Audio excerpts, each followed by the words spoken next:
We're driven by the search for better. But when it comes to hiring, the best way to search for a candidate isn't to search at all. Don't search, match with Indeed. Indeed is your matching and hiring platform with over 350 million global monthly visitors, according to Indeed data, and a matching engine that helps you find quality candidates fast. Leveraging over 140 million qualifications and preferences every day, Indeed's matching engine is constantly learning from your preferences. Join more than 3.5 million businesses worldwide that use Indeed to hire great talent fast. And listeners of this show will get a $75 sponsored job credit to get your jobs more visibility at Indeed.com/Blue Wire. Just go to Indeed.com/Blue Wire right now and support our show by saying you heard about Indeed on this podcast. Indeed.com/Blue Wire. Terms and conditions apply. Need to hire? You need Indeed. When you're not the better team, when you're playing on the road, and you have an opportunity to go for two and win the football game, I think it's the right decision. And making the call to throw it up to Crab, again, will go down as one of the better Raiders games of the recent era. It's September 2016, Raiders at Saints. This is Remember That Game, a podcast about sporting events that take you on a journey and maybe chart the path of the zeitgeist. I'm your host, Thomas Emerick, and my guest is Austin Gayle, who at the time of this recording in 2020 was with PFF and doing the 2-for-1 Drafts podcast. He's now with The Ringer and Spotify as audience engagement manager and on football podcasts from The Ringer. And let's join the programming with whether Austin was bought in with the 2016 Raiders entering Week 1. I was not. I mean, this was a Raiders team, and to give a little background on myself, before I ended up working in footballing, doing all of that, I had season tickets to Raiders games with my dad from 2008 to, I want to say, 2012, 2013, when I went off to college at San Diego State. And man, like this was a Raiders team that had not won a season opener in a very long time, and it honestly was a big difference maker this year, winning that opening game. And I think as a Raiders fan then, I mean, I think I've become less of a fan as I've become more of an analyst, but as a Raiders fan then, it felt like a change. It felt like a difference in that team. And obviously that was one of the best, Raiders seasons we've seen from that team in a long time. And they went off to win a lot of football games that year, but it felt like a difference. And Jack Del Rio is, kind of ended up derailing out of that Raiders job. I mean, he said, 2015 was the year where we got close and won some games. And he said in 2016, it was how we finished games, and they finished that game, obviously, with a W. And Derek Carr that season, 7 game-winning drives, 7 fourth-quarter comebacks, second to only Matthew Stafford that season, who put up a ridiculous 8. Did you see a different Derek Carr this season in 2016? I mean, that's the Derek Carr everyone wants. That's the Derek Carr that everyone looks back to and says, can he be that? People were talking, before he obviously broke his leg, I think it was Christmas Eve of that year, people were talking about Derek Carr as an MVP candidate, potentially even a front runner. He had, I think, 7 or 8 comeback wins that year, the pinky game against the Carolina Panthers. They broke the record for most penalties in a win against Tampa Bay on his back, winning a lot of games in the fourth quarter. Obviously, to come back in so many games, you need to be losing in so many games. So you obviously saw that from them, and comeback wins are very volatile year over year. It's hard to keep that sustained, but it was easily the most fun to watch, for lack of a better way of phrasing, the most fun to watch season this Raiders team has had since the Super Bowl, honestly. And going through that long playoff drought from 2002 to 2016, how did that change and affect expectations or just the willingness to get excited about this game, Week 1, going to New Orleans? Yeah, I mean, I think the biggest thing that, built up excitement for the 2016 season, and there wasn't necessarily as high of expectations as it was like 11, 12 wins and potentially, the first playoff, postseason appearance in a while. It was the consistency at the quarterback position. For the first time in a long time, the Raiders were going into a season with a quarterback that had started more than 30 games. Before Derek Carr, it was a combination of, Matt Flynn, Jason Campbell, Bruce Gradkowski, I'm losing names at this point. Tuiasa Sopo started a couple games. Jamarcus Russell, Andrew Walter, Kerry Collins, one of the McCowns, maybe even both. I mean, there were so many different quarterbacks starting for the Raiders after the Rich Gannon era that to see a quarterback that started all of 2015 and all of 2014 enter a season, his third year, obviously that big jump year for the quarterback, to come in and play as well as he did was super impressive and super encouraging. Bruce Gradkowski of NFL and PFF fame. I read this article written by a longtime PFF collaborator, Jason Fitzgerald, at Over the Cap. He wrote this the 2016 offseason and said, the Raiders have been one of the most unique case studies, not just in the NFL, but perhaps all of sports. As an outside observer, it really feels like taking a franchise from scratch and completely starting over. Now, General Manager Reggie McKenzie and the Raiders emerged from cap hell in the early part of the last decade and put themselves in position to spend this 2016 offseason. What do you think of their approach to 2016 free agency and the draft? I mean, I remember it pretty vividly. I mean, Reggie McKenzie did not want any dead money on the books. He did the best job he could to get out of so much dead contracts and, cutting veteran players, moving on from players that were obviously on the books for too much dead money, and trying to, make decisions that, good decisions in free agency. And you saw that for the better part of Reggie McKenzie's tenure as the Raiders GM. I still feel like he did a very good job. He hit on one draft, and then in drafts after that struggled to kind of rekindle those flames. But the 2014 draft obviously was an impressive one. And then after that, I think free agency, putting together very good, competent contracts while avoiding dead money was the way to go. It was the way to add talent and make sure that you're, approaching the season, appropriately. I mean, Rodney Hudson was brought in the Reggie McKenzie era. Bruce Irvin had good play opposite of Khalil Mack in that season. I think, again, he did a very good – Kelechi Osemele, another guy to think about. I mean, he did a very good job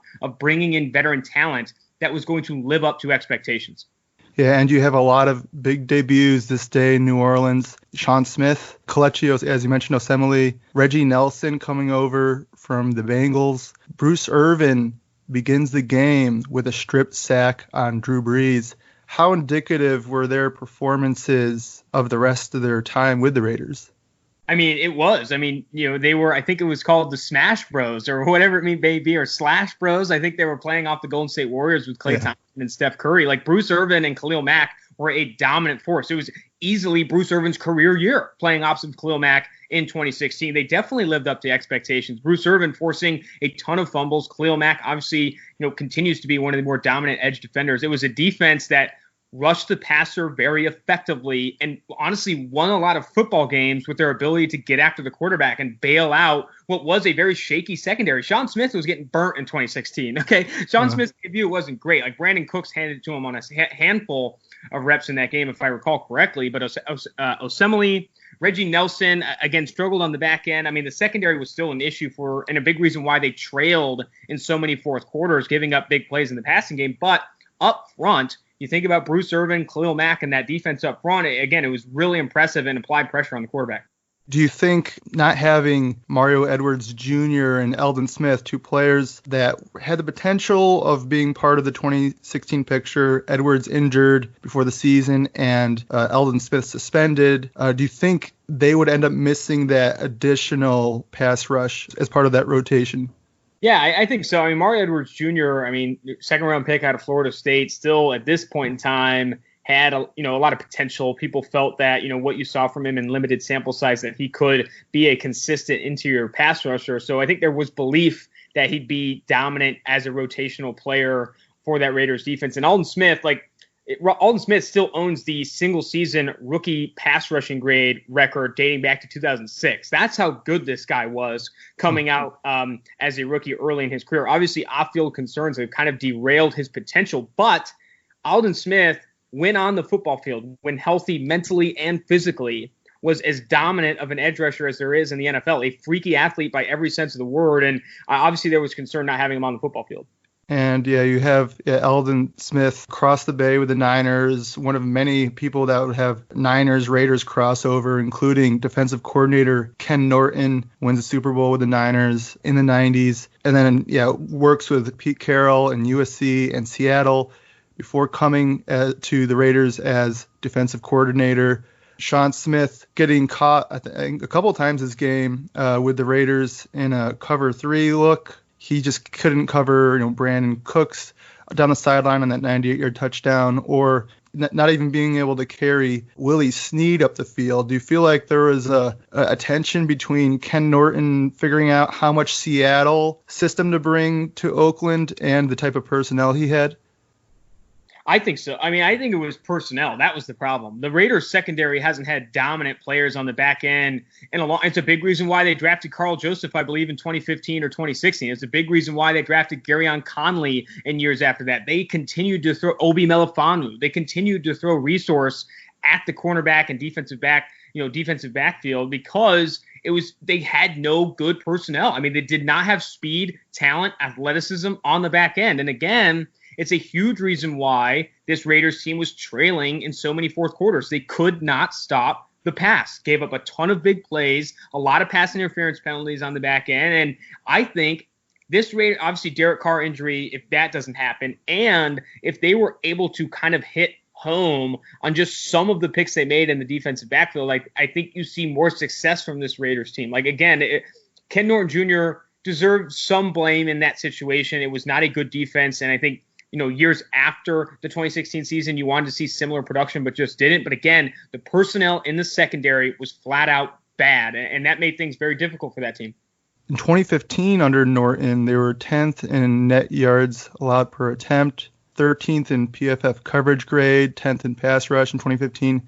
2016, they make these free agent additions. Or during the game, the announcers, Chris Myers and Ronde Barber, are remarking how the secondary's really improved unit by what they did in free agency. But in 16, those numbers go from the pass rush goes up with Bruce Irvin there, 5th in pass rush, but 19th in coverage grade and last in net yards allowed per attempt. Do you think Sean Smith and Reggie Nelson, who had good years relative to their teammates in 2016 and relatively good careers, why do you think they struggled this game and why they ended up regressing in 2017? Honestly, it's age, man. I mean, both those players were on the older side, and both of them already had speed concerns going into that year. And I think you just saw speed on the back end is so important. You have to be able to run with people, especially as receivers get faster and faster every year. When you give up big plays on the back end with as good of a pass rush as the Raiders had, you have to look at the backfield specifically as the athleticism and speed as concerns. And that's what you saw with Sean Smith and Reggie Nelson. I mean, this guy was getting put on burnt toast that entire season and seasons after. It was a concern with, the type of players that they were trotting out at cornerback and safety. Yeah, and then the next week you have Smith on the outside against Julio Jones. It was always interesting watching the All-22 and seeing where Nelson is positioning in relation to Smith and the guy who's guarding who's faster than Smith. In this game, Nelson would be feigning one side and then they drop into 3 and he'd try to catch up and get over top for Smith's guy, but it would be too late. Against the Falcons next week, Nelson sprints over top of Smith against Julio Jones, and Atlanta runs a slant. Julio takes it to the house with no one in the middle of the field, and Smith just not fast enough. But the Raiders actually do manage an early lead in this game. You have a deep over to Amari Cooper, who had just come off a rookie season, leading all rookies in receptions. When you're seeing the type of kind of aesthetically pretty ball that Derek Carr throws, and you're carving up a Saints defense on the road, going up by 7 early in the first quarter, you have to be thinking about all the possibilities and how long you're going to have this connection in Oakland. 100%. I mean, Derek Carr's deep ball was as pretty as it gets. I mean, this guy really put the ball downfield with a ton of accuracy. Amari Cooper was as good as he is now. I'll say that. I've always been a big Amari Cooper stan. I think he's one of the more talented receivers. I think, looking back at, his tenure going from Alabama and the facilities he had in Alabama and then going to the Oakland Raiders, arguably the worst facilities in the NFL, I think that was a culture change for him that maybe he wasn't prepared for, something that definitely affected his production and his motivation. But when hands down, motivation aside, this guy's one of the most talented receivers in the NFL. And you saw that connection with Derek Carr and Amari Cooper. And Michael Crabtree is one of his best seasons was that year as well. Derek Carr was aggressive in 2016. He took the top off. They took shots with Bill Musgrave as the offensive coordinator. Yes, he checked down the ball a lot still, but again, his average depth of target was up there with the best in his career because before that injury, he was a lot more aggressive with the football, throwing down the football field with his first and second read at a rate we still haven't seen since. Breeze and Carr going back and forth early on. Latavius Murray's 6-yard rush. They go into the second quarter, up 10-3. I showed a friend where the game was at that point. I just said, hey, it's week 1, 2016. He bets on a lot of football. He's familiar with the teams. And then I said, would it shock you to know the Saints were only 2.5-point favorites? And he's like, oh, yeah, the Raiders had that 2016 season. That was their year. Do you think these two franchises specifically had two of the most divergent paths from 2016? I think what it really shows, Thomas, honestly, is just how important the quarterback position is. I mean, a season can go from so much hope, so much potential, deep postseason run to absolute disaster if the quarterback, play falls. And that's what you saw in 2017. Derek Carr was not the same quarterback under pressure or from a clean pocket. And you've seen that in years since 2018, 2019, while Drew Brees was hitting his stride. I mean, Drew Brees in New Orleans has still been one of the highest graded quarterbacks over the past 3 or 4 years. Like, he continues to be as consistent as ever in the NFL. Like, you need high-end quarterback play year over year to be a consistent, dominant team in the NFL. That's not a hot take, man. I mean, that's not something that's crazy or coming from left field. That is just the fact of the matter. If you do not have consistent high-end quarterback play, you are not going to consistently win football games. You need a quarterback like Drew Brees or Tom Brady earlier in his career, Aaron Rodgers in 2016 and in 2015, like guys that come in every year and dominate, elevate their supporting cast. Derek Carr elevated the talent level of supporting cast. Seth Roberts almost went to the Pro Bowl that year, and he has struggled to be even close to as good as close as was in 2016. Crabtree had a career year. Amari Cooper played extremely well. That offensive line was elevated with Donald Penn, and Derek Carr elevated his supporting cast in 2016. He has yet to do that since. That was a really great 4/5 of an offensive line typically for the Raiders in that stretch. Donald Penn at left tackle. Gabe Jackson moved from left guard to right guard for the season. They bring in Osemele at left guard. Rodney Hudson, who consistently grades as PFF's best pass blocking center. Kind of a revolving door at right tackle. Today they ended up having a few right tackles. Austin Howard out week 1. Menelik Watson starts. He gets knocked out. Eventually they move Donald Penn to right tackle. Osemele out to left tackle. Oddly, that's when the Raiders offense catches fire during this game. Do you think this was probably the best environment from an offensive line perspective for a young quarterback to thrive?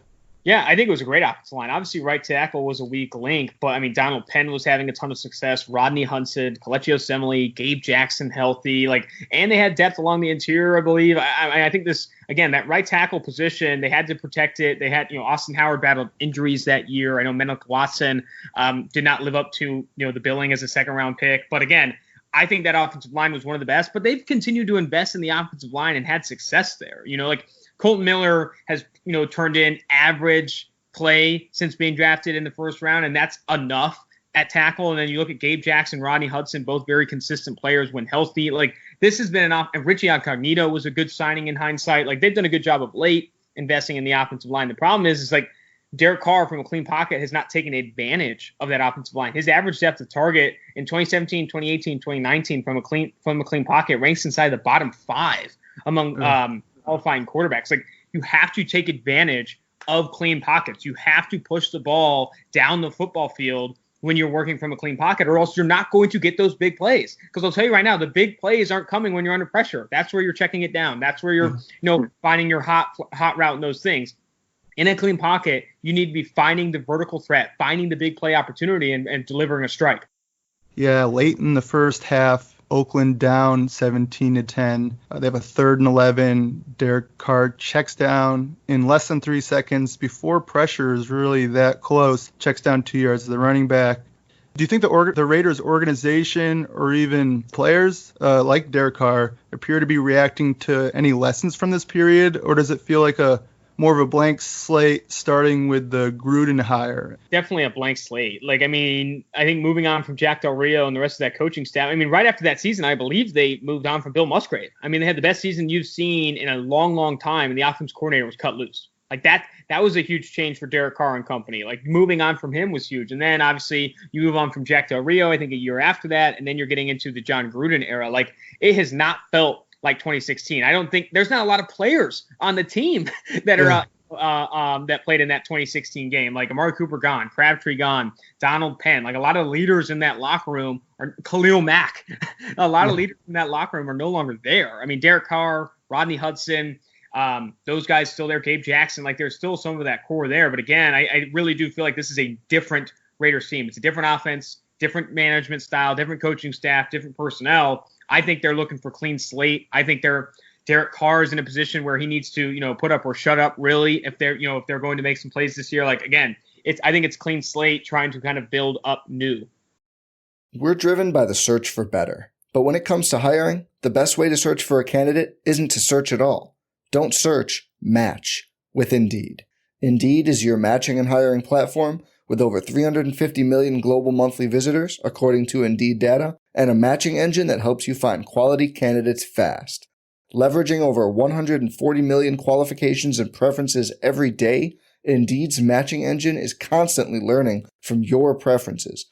Join more than 3.5 million businesses worldwide that use Indeed to hire great talent fast. And listeners of this show will get a $75 sponsored job credit to get your jobs more visibility at Indeed.com/Blue Wire. Just go to Indeed.com/Blue Wire right now and support our show by saying you heard about Indeed on this podcast. Indeed.com/Blue Wire. Terms and conditions apply. Need to hire? You need Indeed. The only three starters remaining are Carr, Jackson, and Hudson. I like to find a thematic game to sprinkle in these episodes that tie back to the game and the franchises. And while watching this Week 1 2016 bout years later, I can't help but think the specter of John Gruden hanging over the Raiders. And when is he coming out of broadcasting to coach the Raiders again, which in 2017 would be on the mind of every Raiders fan. There tends to be deja vu with the Raiders over the years, hiring John Gruden, coming to Oakland, leaving Oakland. It's uncanny, and that's why I'm calling this game Deja Gru. A catchy name is one of the gambits I'm trying to draw on advertisers. Gets me some sort of manscaping product to introduce to my audience. These will all tie back to some sort of deja vu and John Gruden, even if tangentially. And I'll jump in and out of parts of the game. John Gruden hired as head coach of the Raiders in both 98 and 2018, and Musgrave would end up in Denver. He's been fired twice by the same head coach at different organizations, after 2004 with the Jaguars and after 2016 by the Raiders. Who is his head coach? Jack Del Rio. Yep. Leaves the Raiders shortly before Gruden joins in two completely different decades. Deja Gru. Musgrave kind of forced out in a weird situation by Jack Del Rio, placed by his QB coach. With Musgrave in 2016, the offense coordinator helps their quarterback to a career year, Derek Carr. In 1999, it's Gil Haskell with Steve Beuerlein and the Panthers. Leads the NFL in passing yards that season. Bill Musgrave is the quarterback coach that season, and there's machinations with the coach and his relationship with George Seifert. They force out the offensive coordinator coming out of a career year for the quarterback. The quarterback's coach takes over. This would happen in 2016, but to Musgrave, when this Raiders quarterback's coach takes over for Musgrave as offensive coordinator in 2017. Todd Downing. Yep. What kind of impact do you think the move from Musgrave to Downing had on the development of Carr? It was a disaster. It was one of the biggest transitions. Honestly, the Raiders that year, if I remember correctly, 2017, the first year under Todd Downing as the offense coordinator, in weeks, I believe 1 through 8, they had the lowest percentage of play action passes PFF has ever seen. They were not running play action. They were not doing the little things. It just reeked of inexperience. There's a reason Todd Downing is the tight ends coach for the Tennessee Titans right now. It's absurd that he was promoted so quickly and given, the opportunity of a lifetime to be an offense coordinator, a very young offense coordinator in the NFL. And he just fell flat. Like with all of that pressure, with all of that responsibility, fell flat. Like just didn't do the little things, game planning, understanding strengths of that roster, understanding play calling and setting things up. Like you just did not see it. And it honestly derailed any development that Derek Carr had. I mean, Bill Musgrave 2016, Todd Downing 2017. You obviously moved to Gruden after that. Like he has been through a lot of different offensive coordinators, all very different in philosophy and experience. And I think that has, in addition to the injury, I think the injury has had an impact on his mentality, but that has had a huge impact on his development for sure.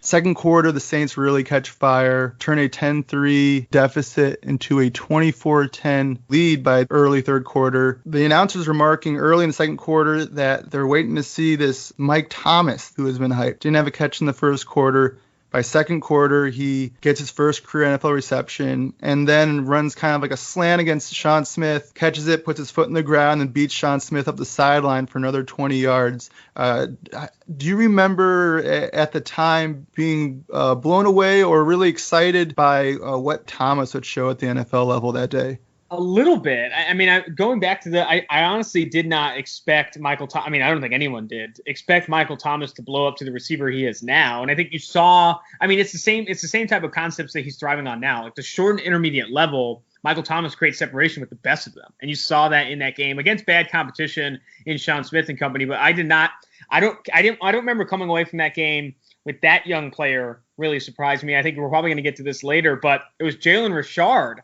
and his long touchdown that really sparked that comeback that really had me impressed in that game. The rookie, I believe, that year who, broke off a long touchdown run to bring them back. That was the rookie or the young player I came away like, oh, man, this guy might be something.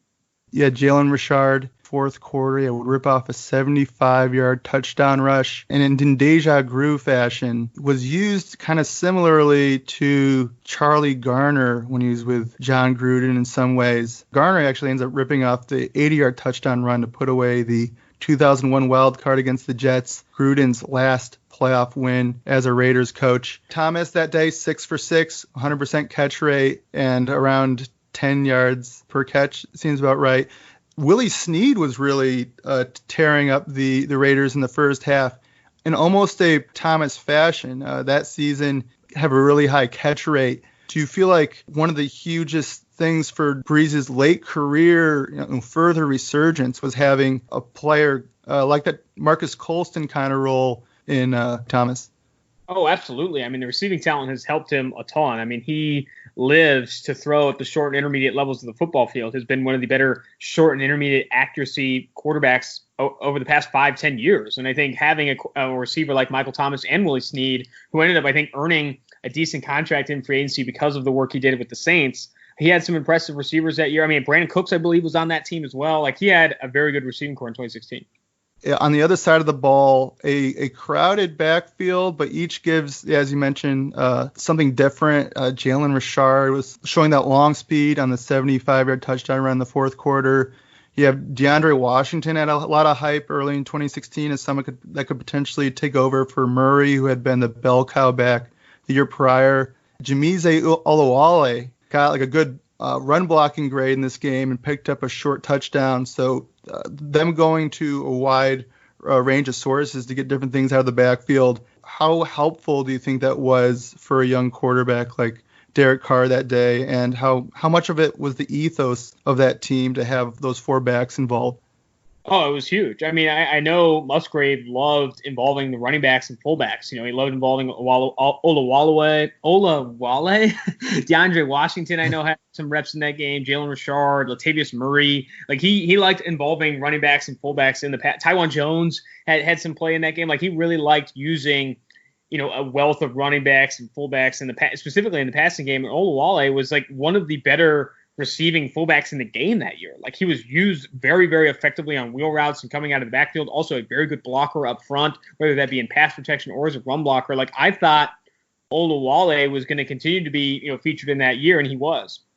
Kind of reminds of a Gruden team with the Eagles a little bit, where they had Ricky Waters, more the bell cow back, Charlie Garner working in there, and then Kevin Turner as primarily a receiving back. You could compare, I guess, Richard to Garner or Turner. Oh, and then they had Deuce Staley as well. Raiders are down going into the fourth quarter. The announcers are remarking that Drew Brees has held up his end of the bargain, and a lot of people would be surprised by how the Saints defense is doing that day. New secondary coach Aaron Glenn, and the pass defense ends up letting them down a little bit on two of the scoring drives that happened in the fourth quarter. But that 2017 draft for the Saints defense and revamping that secondary with Marcus Williams and Marshawn Lattimore and all the pieces they added that year, is that the best draft on the defensive side of the ball that you can remember?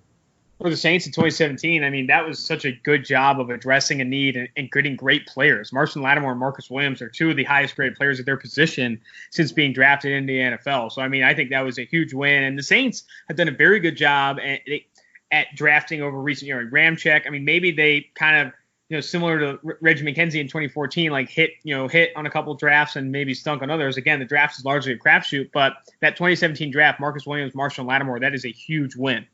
Another round of deja vu. Saints secondary coach Aaron Glenn done a great job developing those players. Took the job in 2016. He was in the Dallas Cowboys secondary in the early 2000s when Sean Payton was offensive coordinator. Bill Parcells was head coach. He was also with Parcells on the Jets and hung around until Parcells had left. And in 2001, they play the Raiders and John Gruden in the wild card. Again, that last Raiders playoff win with John Gruden. Aaron Glenn is beaten by Jerry Rice for the go-ahead score, Hall of Fame player.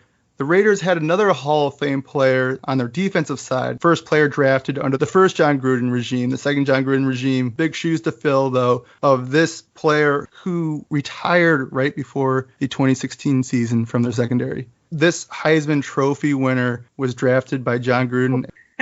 Charles Woodson. Yes, and how much do you think the Raiders defense, so much was made of the free agent additions they made in 2016. How much did the Raiders defense miss him after he retired or before the season? Massively. I mean, that was huge. I mean, Charles Woodson, in addition to being very good on the football field, was a vocal leader on the back end. Like, he was a playmaker on the back end. And even in his old age, was dominant, making plays and preventing big plays. Like, dude, it was huge. They did not have an answer at free safety. They did not have an answer at strong safety. Cornerbacks struggled. They lost a ton in losing Charles Woodson. And I think they're still to this day trying to find safeties and cornerbacks that can play at a high level. Garyon Conley obviously traded this past year. Carl Joseph let go in free agency. They added Jonathan Abram, who's more of a box safety. They think they have something in Eric Harris, it's going to be tough. Damon Arnett, the first round pick, has got a big billing because, I mean, this Raiders defense has not had a good high end player in the secondary for years, multiple years, 5+ years. And obviously it's something they want to address. Drew Brees then takes the Saints down the field, puts them ahead 34-27. I noticed that on the touchdown pass to Travaris Cadet, the Raiders have Bruce Irvin outside on Kobe Fleener, and Travaris Cadet is in the slot against Malcolm Smith. They get him on a rub route. How are the limitations of this defense exposed this day by the Saints? I mean, it was bad. It was bad tackling, and it was a ton of big plays. I mean, you look at the box score of this game. The Raiders defense gave up, I believe, multiple gains of more than 20 yards. A ton of different gains for looking. I'm looking at the PFF right now, and you look at Sean Smith gave up 183 yards, catches of 49 yards, 98 yards, 25 yards. You look at David Amerson, who was struggling in this game as well, gave up 40 yards on 5 receptions, no forced incompletions. Like, you did not have a player in this game not struggling in coverage. Like, that's just plain and simple. Ben Heaney gave up 2 receptions of 20+ yards. TJ Carey, 2 receptions for 22 yards, no forced incompletions. Like, this was such a tough game for the Raiders secondary, and it was only going to get worse. Like, Malcolm Smith, David Amerson, Keith McGill, DJ Hayden, TJ Carey, Ben Heaney, like, all of these guys continued to struggle. Like, they would not be able to stop the big play or simply tackle. I mean, it was very difficult to stop these receivers and limit the big play. I mean, when you give up 9 receptions from 9 targets for 172 yards to Willie Snead, something is wrong. Catches for 10+ yards every step of the way, like, that is Again, this defense was exploited because it just didn't have the athleticism or the talent to stick with anybody.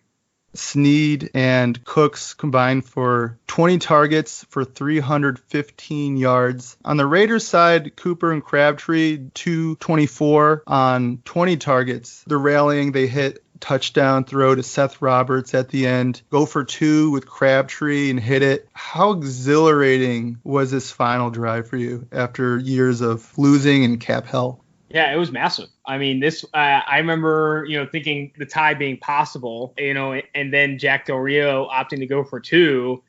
It was wild. And I can't remember if I supported it or not. I think I was in complete 50-50 limbo, just waiting to see the play. But I loved the call. I mean, Crabtree, so dominant in the red zone, so dominant, like disguising his push-offs is the best way to put it. I mean, this guy was very physical.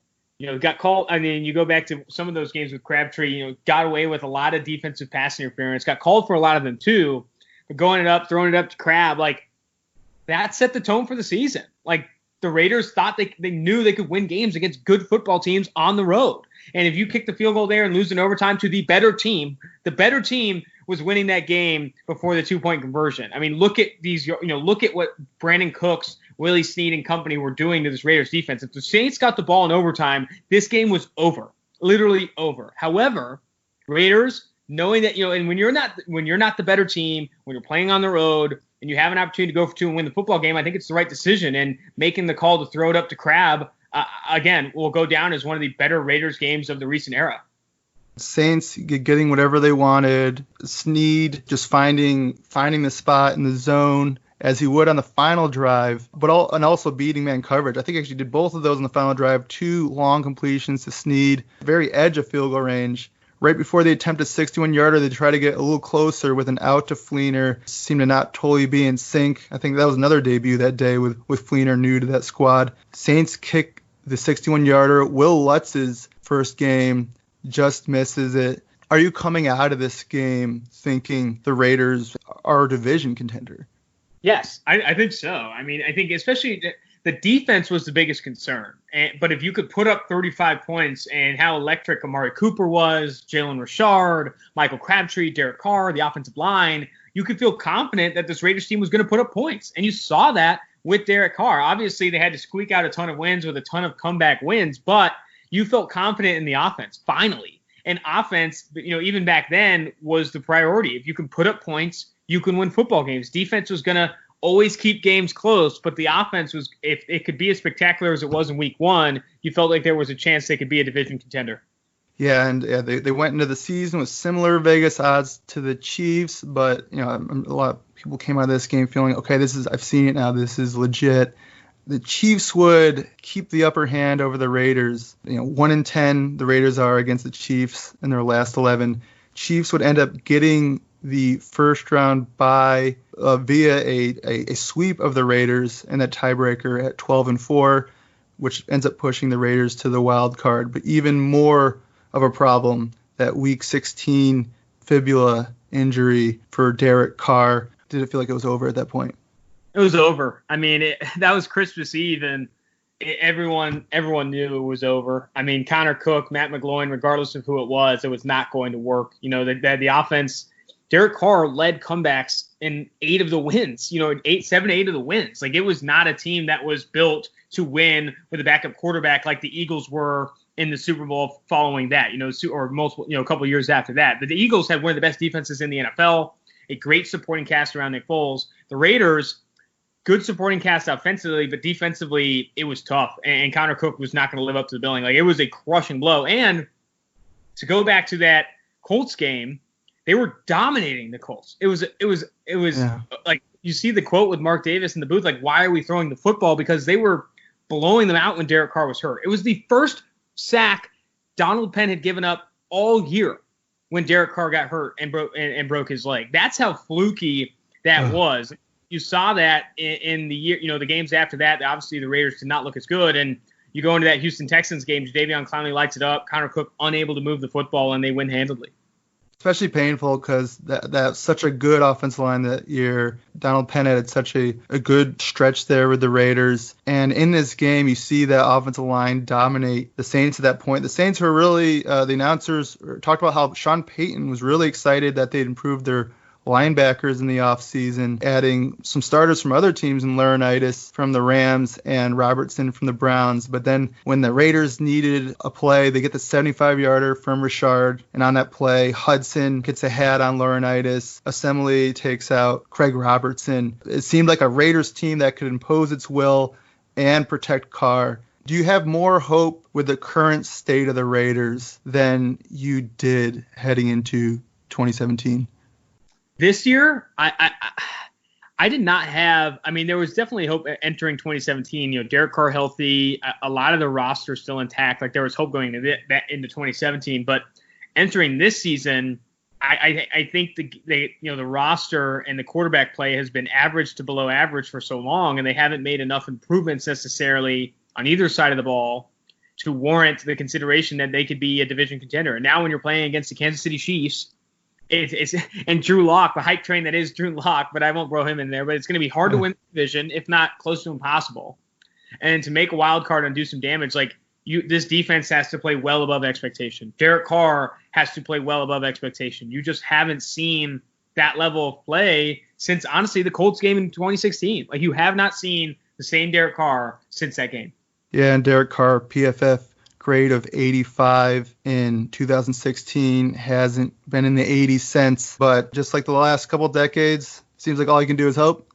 Yeah, I mean, I think it's going to be tough. I mean, I think Derek Carr, all there is up, but at the same time, like you have to think with the sample size we have now, I mean, he's been in the league since 2014 and played a decent sample size. Like with the sample size we have now, you have to think that the actual Derek Carr, the Derek Carr to expect year after year is somewhere between the 2016 season and what we've seen in other years. And I think that's a quarterback that does not get aggressive with the football, doesn't actively take advantage of clean pockets and get aggressive, and struggles a bit under pressure, which is going to make things difficult.